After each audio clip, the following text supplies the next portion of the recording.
playoffs. We will begin with the Indianapolis Colts, the favorite to win the division, although essentially a coin flip with the Tennessee Titans. They have the exact same win total. We'll get to the Titans next. Maybe Indy just got maybe it was alphabetical. I don't know why Debo picks what he does. I guess they're slight favorites to win the division.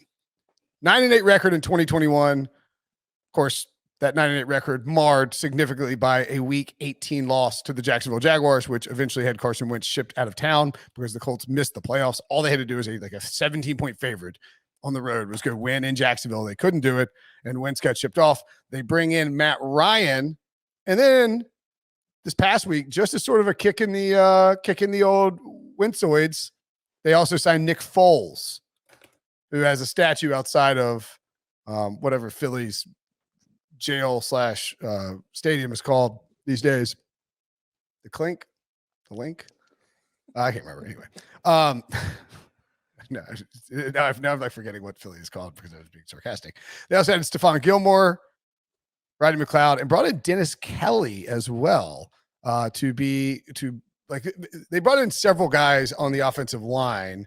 The goal being like last year they had Eric Fisher starting at left tackle. And that just clearly didn't work out. So they brought in Matt Pryor, they drafted Bernard Raymond, and now they have Dennis Kelly in there as well to try and solve the left tackle position ahead of the season beginning. Indianapolis lost Carson Wentz, of course, in a trade, but they got some nice picks back.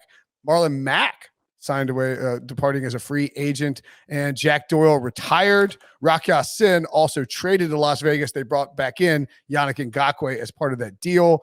They are over under 9.5 with the over juiced to -125. Sully, what are your I know we did I think you're maybe less high on Matt. Are you you were in the medium rare on Matt Ryan camp, maybe? No. I was high on Matt Ryan. I'm less high on Tennessee's quarterback, Ryan Tannehill. I just can't imagine. It's not you can't really do this from year to year because, again, the schedule is different. The rosters are different.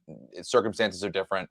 But I just very basically look at this and say, Matt Ryan over Carson Wentz, it's more than one game better. It's at the very least one game better, one more win than they were a year ago.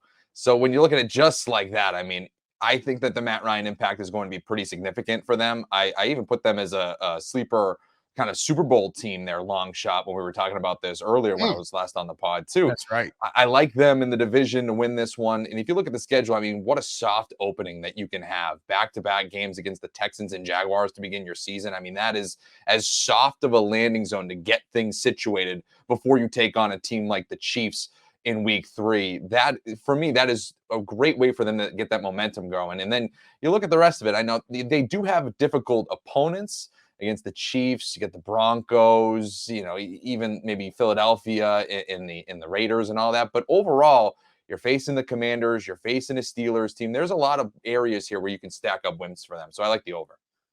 Yeah, I would lean towards the over with him as well. I think you could maybe make the case that you can make the case that a better bet might be to win the division at +100. Yeah, I think it's even money. Now the downside is they could win. So they could win 9 games and win the division this year. I don't think that's out of the question. Go 9-8, win the division. Tennessee's not as good. Maybe get a tiebreaker right there. You could also win 10 games and not win the division. So there's some danger here for sure. Look at the top part of their schedule. You mentioned open up at Houston and Jacksonville start. I mean, my Indianapolis spidey sense just kind of gives me pause. If this were Carson Wentz starting, I would pencil them in to lose one of these 2 games. Yep. I do think Matt Ryan, look, if they get the left tackle position solved and that offensive line is healthy throughout most of the season, like this is one of the best offensive lines in football. Quentin Nelson is a perennial All-Pro, and Matt Ryan, I think, will be.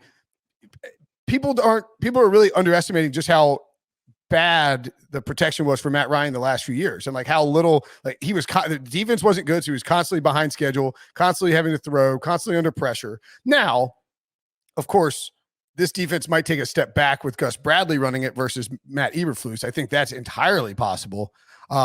So I don't know. I just look at it, and those are two things that I think about, and I don't think it would be crazy if they lost to either Houston or Jacksonville to start the season, just because Indy seems to do weird things like that. Yeah, no, that's certainly smart to point out there. But the other thing that I think is worth noting too is, I mean, you can probably say some of their hardest games of the season against the Chiefs, against the Chargers, against the Philadelphia Eagles, possibly all those are at home. Yeah. Like that is something that you do need to notice there. I mean, at Denver is going to be difficult.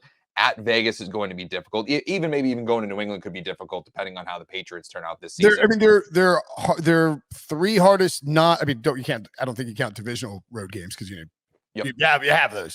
They exist. I mean, at New England, at Las Vegas, at Dallas, and you can maybe quibble and say maybe at Minnesota. But those are all kind of winnable games. I don't think you're in that. If they're not a good football team by November, or they're like playing like an average football team by November, they could absolutely be touchdown dogs to Dallas. But other than that, it would be pretty shocking if they were more than like 3 or 4 point road dogs in any game this season. I was just going to say that 3.5 is probably what you're looking at here, which is pretty good. Yeah, I mean they're 8-point road favorites in week 1 against Houston. So. Yeah, again, we know how that's worked out for any of the past, but that's a great point about the home and the road splits, and they can thank Carson Wentz in part because they didn't make the playoffs, easier schedule. I think I would have to go over on this if I look at it and I have them. So let's say they go, what do you think, 3-1 after the first 4 weeks? Yep, sure. Okay, with a loss to KC, and maybe they beat KC and maybe they lose at Jacksonville. Like who knows? I just 3-1. I think 2-2 worst case. Their next 4 games: Broncos versus the at Broncos is a tougher. Sorry, I missed that one. Yeah, that's one. That's the top. That's probably the top road game. They could be if they're 3-1, they won't be huge dogs though. If they're 1-3, they will be. Mm-hmm. Versus Jacksonville, at Tennessee, versus Washington. I mean, I'll give them the split with Tennessee just to be conservative. So, 5-3 coming out of that second stretch. Then at New England, at Las Vegas. I think that's fair to split those. Mm-hmm. And then finally, the final 3 games before their week 14 bye: versus Philly, versus Pittsburgh, at Dallas. So we got them at 6-4 with those final 3 games. Think they hold serve against Philly and Pittsburgh? Yeah. All right. So 8-5 going into the week 14 bye. Like that's you're feeling if you got the over 9.5 and they're 8-5, and I feel like that's kind of conservative. They could be 7-6. I think so. Yeah.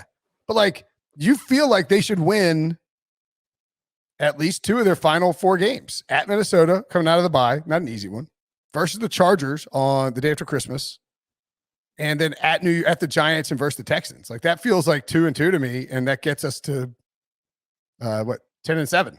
Right. I mean, you're almost halfway there with just and again, I know your Indy spidey senses are tingling at the start of the year, but you just look at how this season is bookended with this team.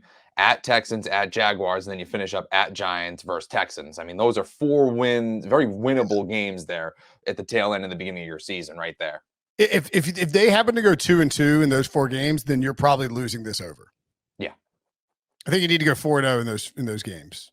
Unless you got a surprise at Denver versus the Chiefs or at Las Vegas, And they get like you said, the Vikings game in Minnesota, sneaky difficult, but you are coming off the bye too. Absolutely. Yeah. I mean, I like the over here. I don't think it's a slam dunk, but if this team if the defense doesn't take a huge drop off with Gus Bradley, and look, there are some questions about Gus Bradley as a defensive coordinator. I absolutely am here for it. But if Matt Ryan, I think Matt Ryan should counteract that as an upgrade at quarterback. And so I like the over here. I think I gave it out on Bill Barnwell's pod. But as Bill immediately pointed out to me, maybe there's a better bet on an over-under with an AFC South team